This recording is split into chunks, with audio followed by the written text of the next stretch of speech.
Hey there, I want to do a quick video on how to get your Barnabas Bot robot working on a Chromebook. Okay, so I'm currently on a Windows machine, but the process would be the same as working on a Chromebook. So the first thing you have to do is go to this website, code.barnabasrobotics.com. Internet, and once you get there, you're going to get to this screen here.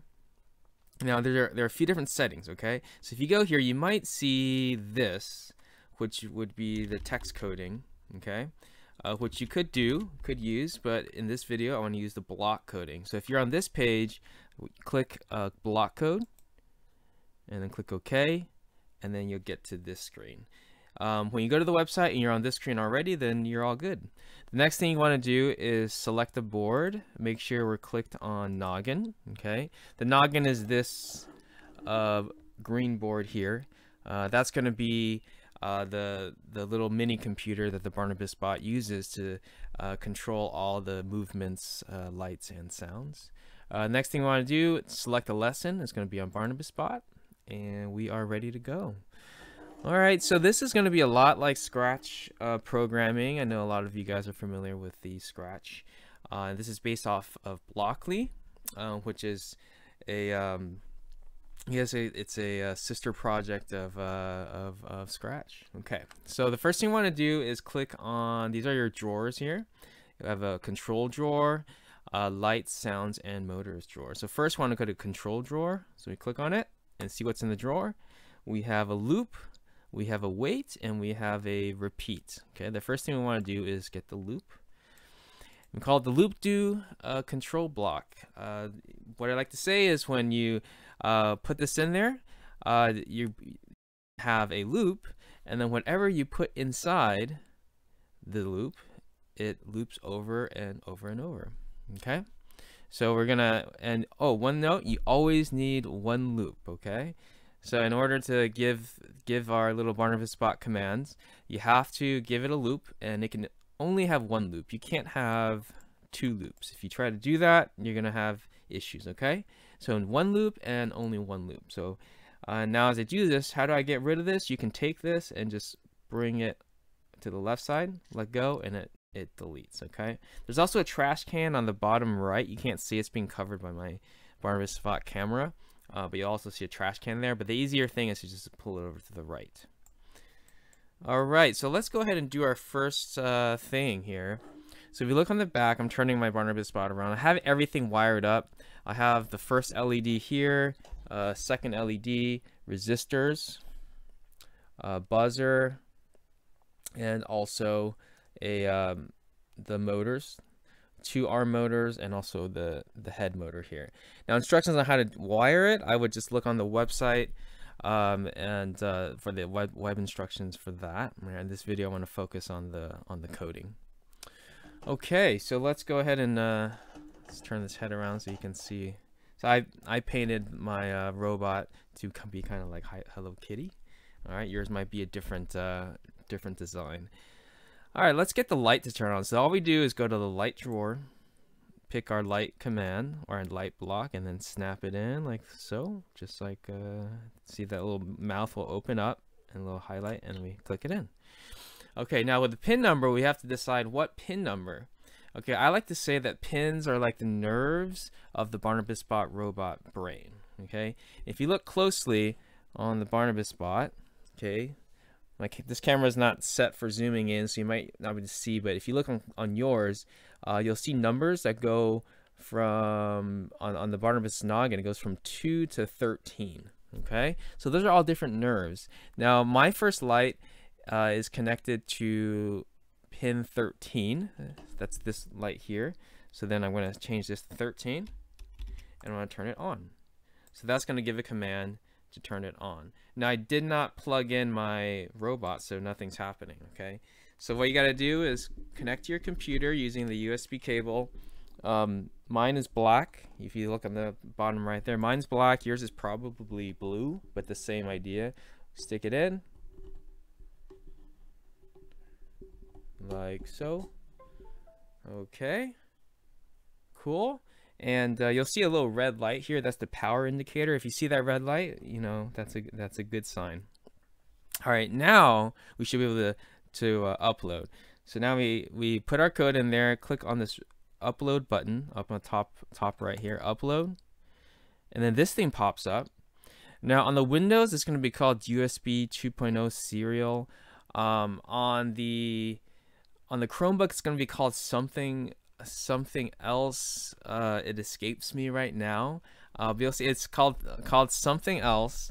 But the same idea. You're gonna see an item here, and this is kind of like the address. So you have a lot of things that you can connect to your Chromebook or your Windows or Mac computer, and we're we want to send code to the robot and basically saying what item or which device do you want to connect to. All right, that's all this part is. So you have to select the right one. You press connect, and then it's gonna send code over. And once you get this green check mark, you're good. And look, number 13, my blue light turned on. Okay. Now let's do a quick exercise. Let's try to make it blink. Okay. So if I want to make it blink, I got to turn it on and also turn it off. So then I go take another light, put it in there, and got to set the pin number. So right now the blue light's connected to pin number 13. So that's something that a lot of people forget the first time doing this. We got to do that. And then we also have to turn it off. So I have one to turn it on and one to turn it off. Let's upload. Okay. And now I have on and off, on and off. Okay, green check mark. So it's uploaded, but it's not quite working, right? Because it's turning on and off so fast you can't see it, because computer commands they get processed super fast. So we have to slow it down with a weight. So if you go back to the control drawer, we're going to find a weight and stick it in there, and also another one too. So what this says is I'm going to turn it on, and I'm going to leave it on for 1 second. I'm going to chill out there and wait 1 second. Then I'm going to turn it off, and then I'm going to leave it off. I'm going to chill out for 1 second.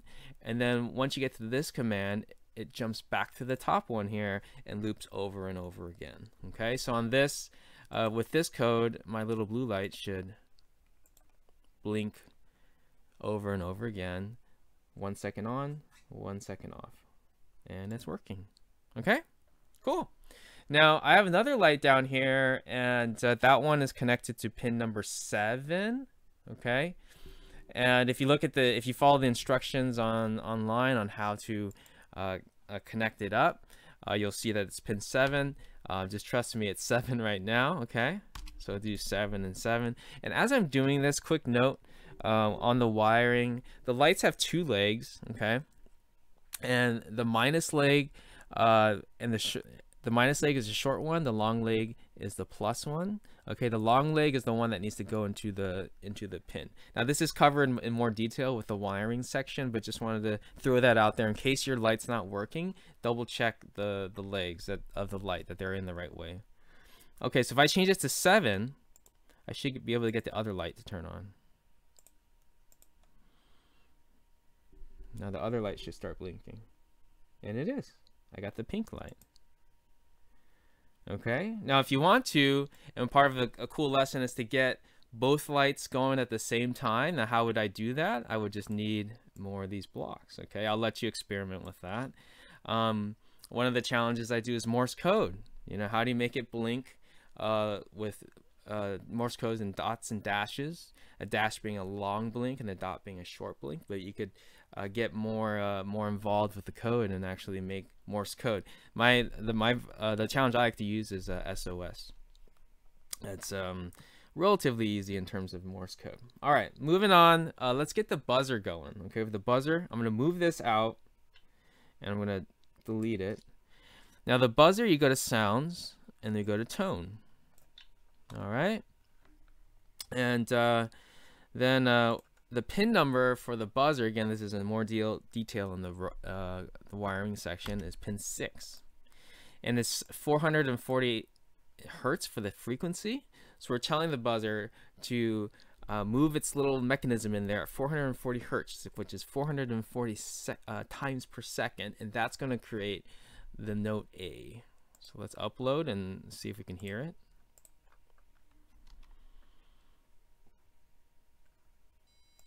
And there we hear it. Okay.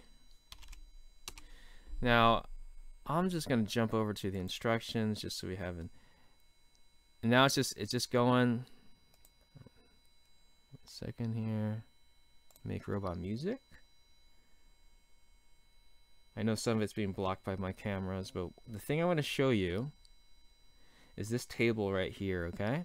This table will give you all the different frequencies, okay? And then once you're able to, once you have these frequencies, you can actually create songs with the different frequencies or notes, okay?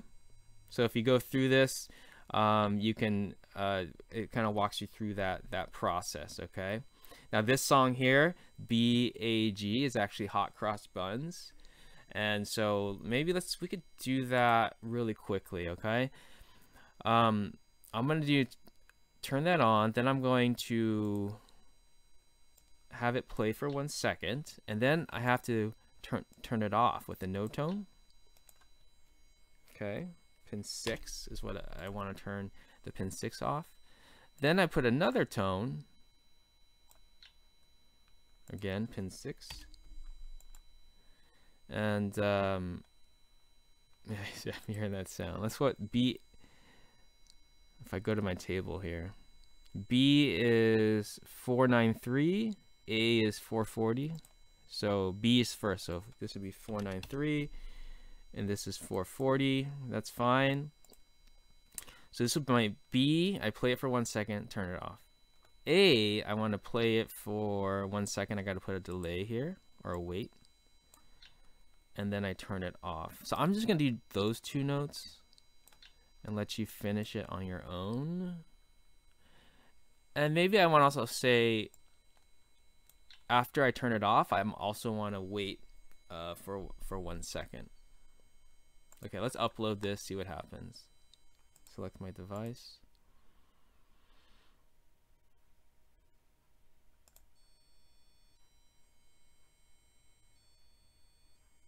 You hear that? Oh, it's not turning off, but look, I forgot something. My pin number says 1 here for the no tone. I'm connected to pin 6 though. My buzzer's connected to 6, so make sure I do that.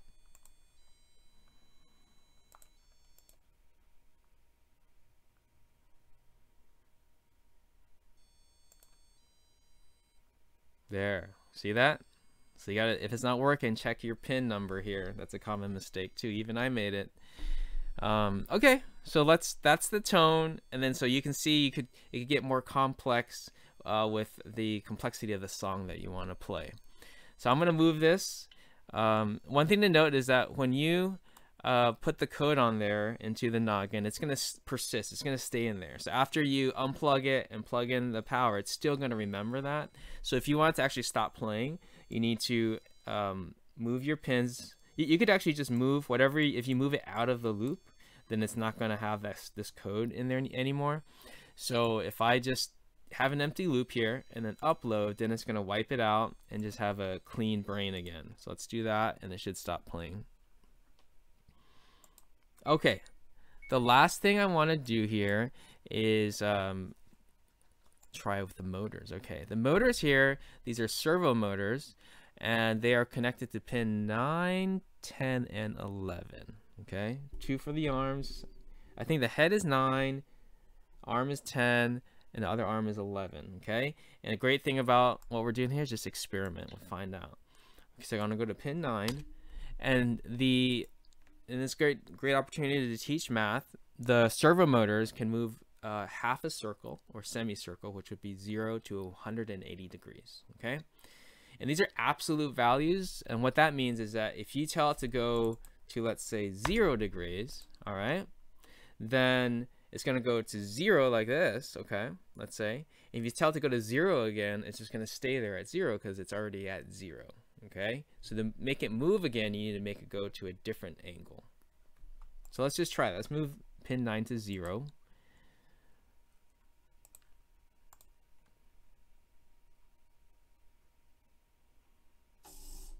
Okay, See, now it's saying 0, 0, 0 because it's going in the loop, because it's inside the loop do block.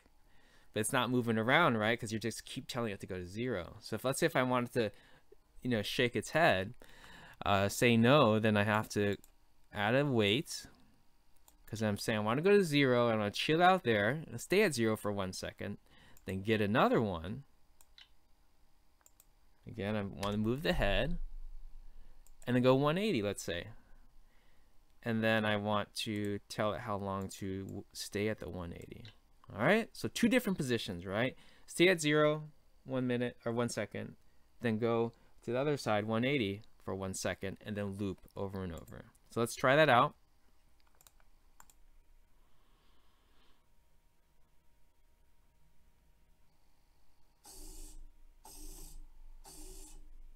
There you go. Now I got a head going. Now to get the arms moving, it's just a different pin number. I'm gonna change it to 10, let's say, and it should be one of the arms instead.